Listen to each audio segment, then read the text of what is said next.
বিশ্বনবী সাল্লাল্লাহু আলাইহি সাল্লাম নারীদের ব্যাপারে বলেছেন, কিয়ামতের ময়দানে নারীরা বেশি জাহান্নামে যাবে।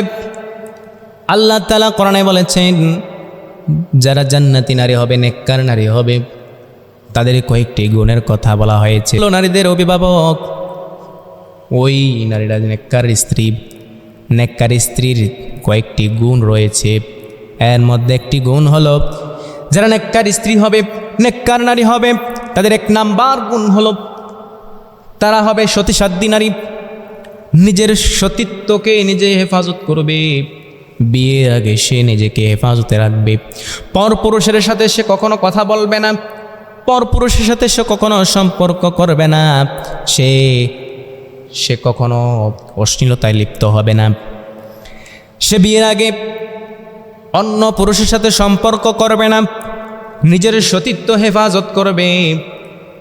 যে নারীরা নিজের সতীত্ব হেফাজত করবে না, সে কখনো জান্নাতে যেতে পারবে না। আমাদের মা বোনদেরকে আমি বলতে চাই, যারা মাইকের আওয়াজে শুনছেন, শেষ জামানায় আপনি যদি লক্ষ্য করেন, নারীদের কি বিশ্বনবী সাল্লাল্লাহু আলাইহি সাল্লাম কেন জাহান্নামে বেশি বলেছেন?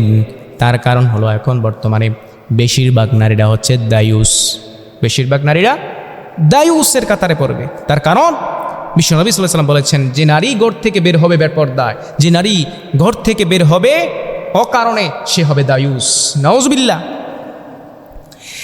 অতএব আমাদের নারীরা, আমরা দেখতে পাই, আমাদের মা বোনেরা, আমাদের বোনদেরকে আমরা দেখতে পাই, যেখানে যাই সেখানেই শুধু তারা, বাজারে গেল তারা, রাস্তায় গেল তারা, যেখানেই যাইবেন মার্কেটে গেল তাদেরকে দেখা যায়।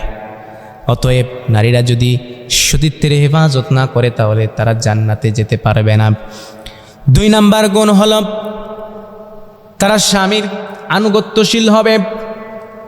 স্বামীর আনুগত্যশীল হবে।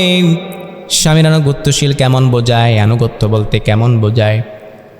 আনুগত্য মানে হলো এমন, কোনো মানুষ সামনে হেঁটে যাচ্ছে, তার পিছনে আরেকজন মানুষ হেঁটে যাচ্ছে, ওই মানুষটা যেভাবে কদম দিল, যেইভাবে হাঁটলো, সেই মানুষটাকে ফলো করা। ওই মানুষটা যদি বলে আমি যেইভাবে করি, যেইভাবে হাঁটি, যেইভাবে কথা বলি, সেইভাবে আপনিও কথা বলেন, এটা হচ্ছে আনুগত্য। অনুসরণ, সেটা কি? অনুসরণ, আনুগত্য। নারীরা যদি তার স্বামীর আনুগত্যশীল না হয়, তাহলে সেই নারী জাহান্নামী।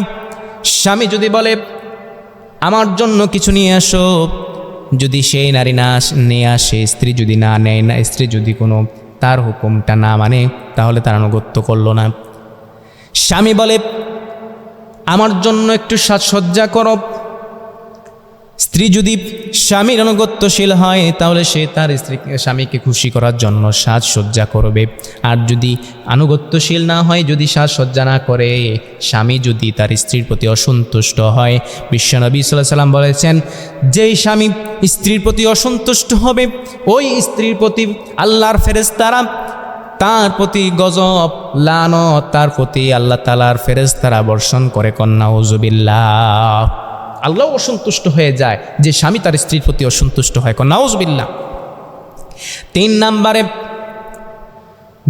ওই নারীরা জান্নাতি, ওই নারীরা নেককার, যে নারীরা আল্লাহ তাআলার হুকুম আহকামগুলো মানে নেয়, আল্লাহ তাআলা যা কিছু বলে সেই অনুযায়ী সে তার জীবন পরিচালনা করে।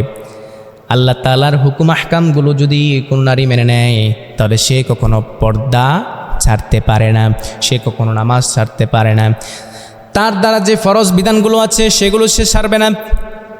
আর যদি সে যদি আল্লাহ তাআলার বিধানগুলো, আহকামগুলো সে না মানে, তাহলে সেই নারী কখনো জান্নাতে যেতে পারবে না।